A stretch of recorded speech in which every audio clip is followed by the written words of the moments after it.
इस लेक्चर में हम लोग समझने वाले हैं इलेक्ट्रिसिटी बिल का कैलकुलेशन कैसे करते हैं। इंटरव्यू में अक्सर इससे रिलेटेड क्वेश्चन पूछा जाता है। बहुत लोगों को कन्फ्यूज़न रहता है कि यूनिट एंड KWH क्या होता है। सिंस यूनिट एंड KWH जो है दोनों का मीनिंग सेम होता है।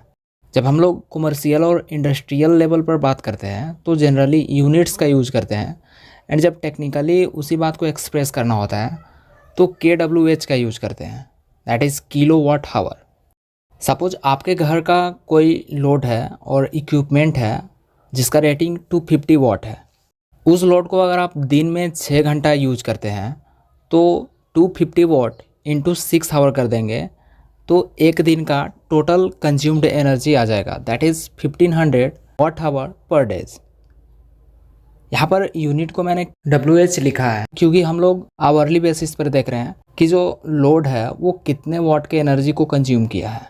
यहाँ पर एक दिन में 250 वाट रेटिंग का जो लोड है 6 आवर ऑपरेट हो रहा है तो 1500 वाट आवर एनर्जी कंज्यूम कर रहा है।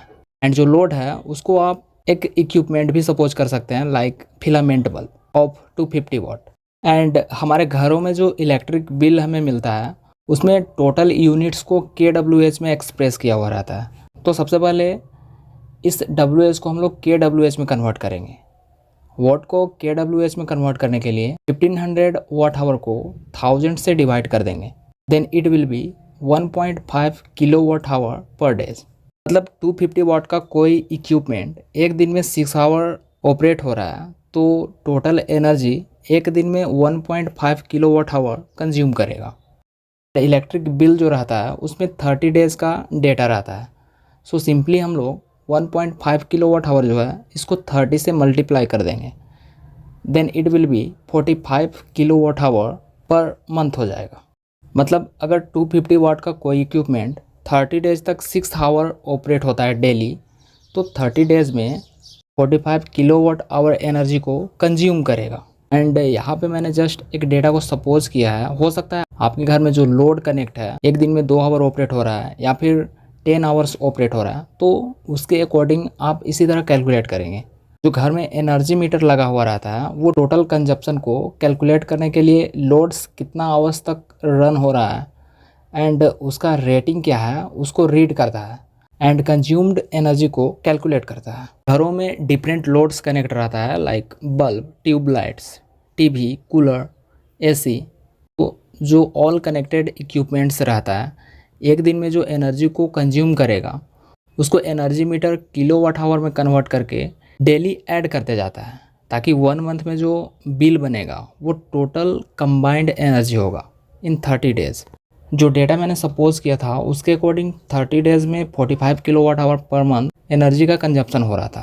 अगर आपके एरिया में पर यूनिट कॉस्ट 3 रुपया है तो टोटल एनर्जी जो कंज्यूम हुआ है उसको 3 से मल्टीप्लाई कर देंगे, that is 45 kilowatt hour into 3, then we get 135 रुपया।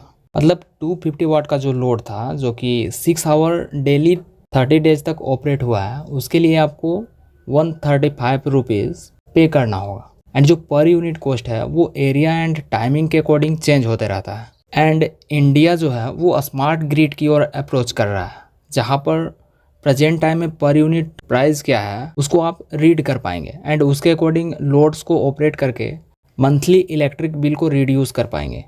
एंड इलेक्ट्रिसिटी कंजप्शन के बदले जो चार्ज हमें देना पड़ता है वो डिफरेंट टाइप के टेरिफ्स पर डिपेंड रहता है like 2 part tariff, power factor tariff, peak load tariff, 3 part tariff, maximum demand tariff etcetera. Load centres पर सेंसर्स एंड स्मार्ट मीटर्स लगा रहेगा जो कि कंटिन्यू प्रोवाइडर्स को इन्फॉर्मेशन शेयर करेगा। ऐसा करने से बेनिफिट्स क्या होगा उसको समझते हैं। Different electricity generation power plants जो रहता है वो जब इलेक्ट्रिसिटी कंज्यूमर्स को प्रोवाइड करता है तो उस इलेक्ट्रिसिटी के बदले कुछ अमाउंट चार्ज करता है जो कि प्री डिफाइंड चार्ज रहता है, पहले से फिक्स वैल्यू रहता है जिसको इलेक्ट्रिकल टैरिफ में हम लोग पढ़ते हैं। उस टैरिफ के अकॉर्डिंग हमें इलेक्ट्रिसिटी के बदले अमाउंट पे करना पड़ता है। इंडिया का एवरेज टैरिफ की बात करें तो दिन के समय अबाउट 2.5 रुपीज़ रहता है, बट इवनिंग में जब लोड का डिमांड इंक्रीज होता है तो tariff rate about 4.5 rupees to 6 rupees तक हो जाता है। एंड फिर से जब रात का टाइम होता है तो रेट जो है वो घटकर 2.5 रुपया हो जाता है। तो ये टैरिफ रेट्स कब चेंज होता है, एज अ कंज्यूमर हमें पता नहीं चल पाता है। हमें डायरेक्टली इलेक्ट्रिसिटी बिल्स मिलता है जिसमें पेएबल अमाउंट के अकॉर्डिंग हमें पे करना पड़ता है। लेकिन जब हम लोग स्मार्ट ग्रिड का यूज कर रहे होंगे तो रियल टाइम में हमें इंफॉर्मेशन मिलती रहेगी कि करंट टाइम में टैरिफ रेट्स क्या है। सारा डेटा हम तक शेयर होते रहेगा थ्रू इंटरनेट। जो इलेक्ट्रिसिटी पावर प्रोवाइडर रहेगा वो सारे इंफॉर्मेशन को हम तक शेयर करेगा, और ऐसा होने से आप घर के अप्लाइंसेज को अपने अकॉर्डिंग हैंडल कर पाएंगे। मतलब जब टैरिफ का रेट 2.5 रुपया होगा, जब टैरिफ का रेट कम होगा उस टाइम आप ज़्यादा लोड्स को ऑपरेट करेंगे, and during high tariff rate आप कम अप्लाइंसेज और लोड्स को ऑपरेट करेंगे, क्योंकि आपको पहले से पता होगा कि करंट टाइम में टैरिफ का जो रेट है वो कितना चल रहा है। तो ऐसा करने से कंज्यूमर्स को काफ़ी बेनिफिट्स होगा। So these are main benefits of a smart grid. There are many advantages of a smart grid. जब हम लोग स्मार्ट ग्रिड का यूज़ करेंगे तो वहाँ पे मोर सिंप्लिसिटी एंड मोबिलिटी होगा। मतलब जो सिस्टम रहेगा वो सिंपल एंड फास्ट होगा। ट्रांसमिशन एंड डिस्ट्रीब्यूशन सिस्टम जो है वो मोर रोबस्ट होगा, वो ज़्यादा रोबस्ट होगा। स्मार्ट ग्रिड का जब हम लोग यूज़ करेंगे तो लो बैंडविड्थ का रिक्वायरमेंट होगा।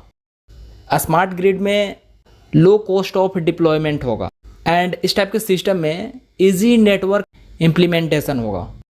जब हम लोग स्मार्ट ग्रिड का यूज़ करेंगे तो एनर्जी कंजप्शन को ऑनलाइन ट्रैक कर पाएंगे using smart meters and sensors. Email, text message और फ़ोन कॉल्स के द्वारा हमें नोटिफिकेशन मिलती रहेगी किस तरह से हम इलेक्ट्रिसिटी को यूज़ कर रहे हैं, पूरा दिन में कितने इलेक्ट्रिसिटी को हमने यूज़ किया, and compare to previous days उसका अमाउंट क्या है।